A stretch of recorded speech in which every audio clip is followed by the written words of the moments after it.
حضرت عثمان غنی رضی اللہ تعالیٰ عنہ نے بڑھ چڑھ کر، ہاں جی، پہلی تفسیر میں نے بتا دی آپ کو، تفسیر عثمانی معرف القرآن مولانا مفتی محمد شفیع صاحب، اور اس کے بعد تصحیح البیان مولانا اسلم صاحب شیخو پوری، اور یہ میں نے اور تفسیر لی ہے، یہ ذخیرۃ الجنان فی فہم القرآن، یہ مولانا سرفراز خان صفدر رحمۃ اللہ تعالی علیہ کی تفسیر ہے، ہمارے استاد تھے، اور یہ جو موجودہ مولانا زاہد الراشدی صاحب ہیں ان کے والد تھے، اور مدرسہ نصرت العلوم گجرانوالہ کے محتمم تھے حضرت مولانا عبدالحمید جو سواتی تھے رحمۃ اللہ تعالی علیہ، جنہوں نے معالم العرفان فی دروس القرآن تفسیر لکھی ہے، وہ بھی تقریباً 30 جلدوں میں ہے، تو ان کے یہ بھائی، انہوں نے بھی یہی بات بہو یہی بات لکھی ہے جو میں نے آپ سے عرض کی ہے کہ استعانت جو ہے نا کہ استعانت، یہ اچھی طرح آپ ذہن میں رکھ لیجیے، اس کی 2 قسمیں ہیں۔ ظاہری استعانت اسباب کے تحت کوئی چیز لینا دینا، کاروبار کرنا، مزدوری کرنا، پھر اس کے عوض میں پیسے لینا، یہ سب کا سب جائز ہے۔ کسی غریب کی مدد کرنا، ہاتھ بٹانا کسی سے، یہ سب جائز ہے ظاہری معاملات میں۔ لیکن جو نیکی کا معاملہ ہے، یعنی تعاونوا علی البر والتقوی، یہ جائز ہے۔ وَلَا تَعَاوَنُوا عَلَى الْإِثْمِ وَالْعُدْوَانِ، گناہ اور برے کاموں میں تعاون دوسرے کے ساتھ، یہ غلط ہے۔ ایک ہے ما فوق الاسباب، یعنی اسباب سے بالا ہی بالا، وہ مدد صرف اللہ کر سکتا ہے، وہ اللہ نے اختیار بندے کو نہیں دیا۔ یعنی ایک بیج کے دانے سے کھجور کا ایک جو ہے جناب والا گٹھلی ہے، وہ آپ نے زمین میں رکھی اور اس اتنا بڑا درخت کھجور کا ہو گیا، کوئی یہ نہیں بتا سکتا کہ یہ کتنا ہوگا اور اس کے ساتھ کتنے خوشے لگیں گے اور پھر اس میں کتنی کھجوریں ہوں گی، یہ اللہ ہی جانتا ہے، اور اللہ کی مرضی، وہ اس گٹھلی سے آگے ہونے دے یا نہ ہونے دے۔ اور قرآن نے ایک جگہ پر کہا کہ تمہیں کیا ہو گیا، تم ان کی عبادت کرتے ہو، ان کی پوجا کرتے ہو جو گٹھلی کے درمیان میں ایک پردہ اور چھلکا ہے، یہ بھی نہیں بنا سکتے۔ لا یملکون من قطمیر، کہ گٹھلی کے مابین جو چھلکا یا پردہ ہے جو اس کے مالک نہیں، تم اس کو اپنا معبود مانتے ہو، ان چیزوں کی عبادت کرتے ہو۔ یہ سمجھانے کا انداز ہے۔ انہوں نے ایک بات لکھی ہے، یہ میں ضرور پڑھ دوں گا، یہ دیکھ لیجیے صفحہ نمبر 20 ہے، یہ جلد نمبر 1 ہے۔ ایک شخص یہاں کھڑا ہے اور کہتا ہے، اے شیخ عبد القادر جیلانی، میری مدد کر۔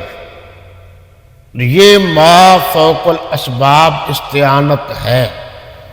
اس طرح کہنے میں ان کو حاضر و ناظر اور عالم الغیب ماننا پڑے گا اور متصرف فی الامور سمجھنا پڑے گا، اور یہی کفر کی بنیاد ہے۔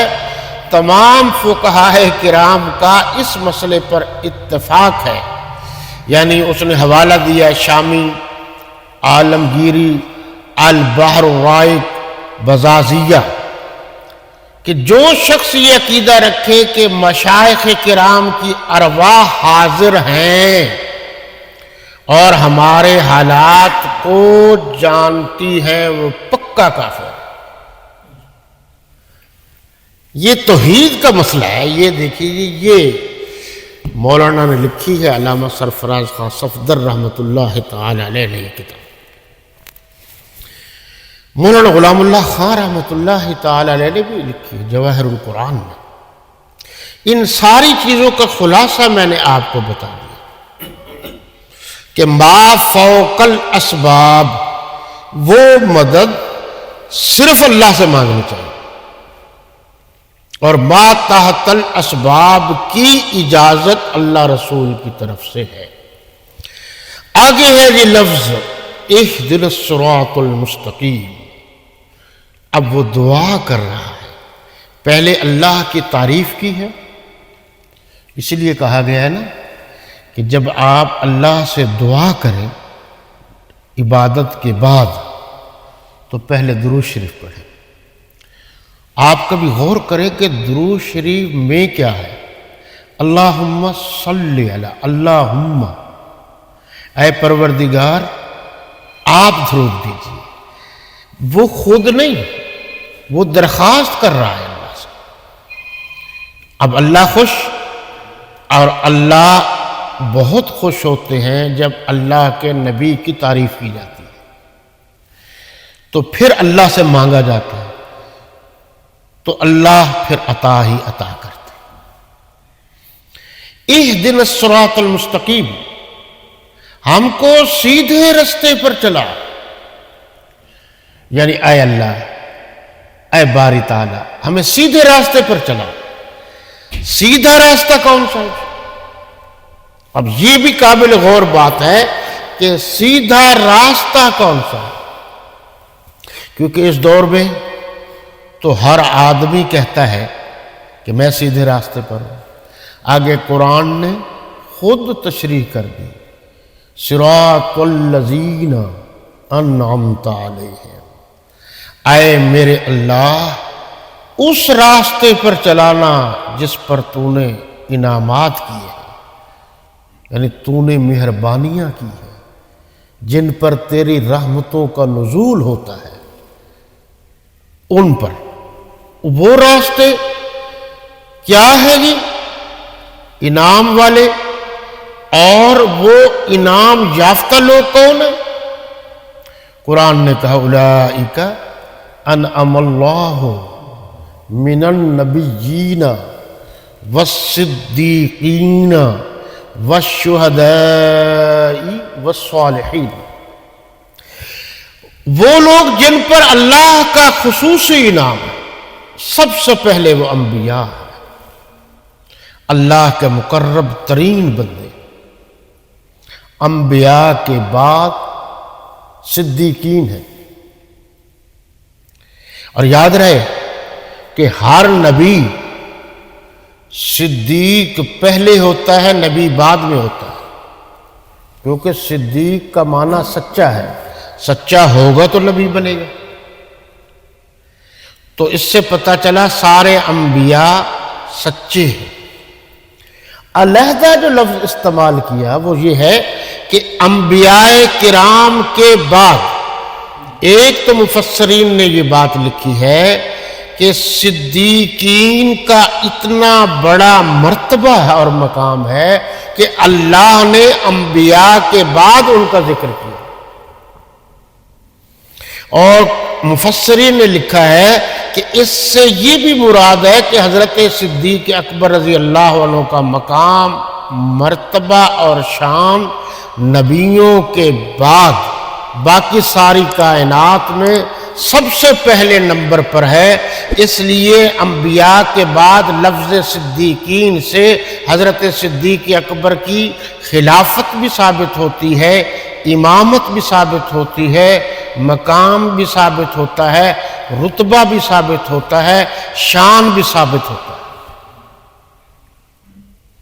یہ قابل غور بات ہے۔ جو لوگ کہتے ہیں کیا دلیل ہے قرآن میں کہ حضرت صدیق اکبر کا پہلا نمبر ہے، یہ لے لیں۔